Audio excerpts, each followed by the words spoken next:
بسم الله الرحمن الرحيم الذين كفروا وصدوا عن سبيل الله أضل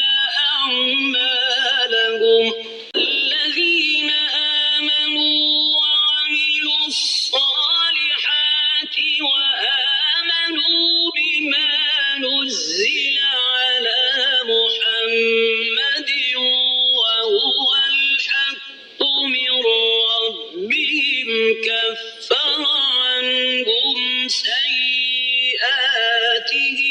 كفر عنهم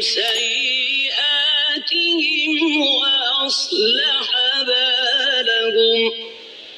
ذلك بأن الذين كفروا اتبعوا الباطل وأن الذين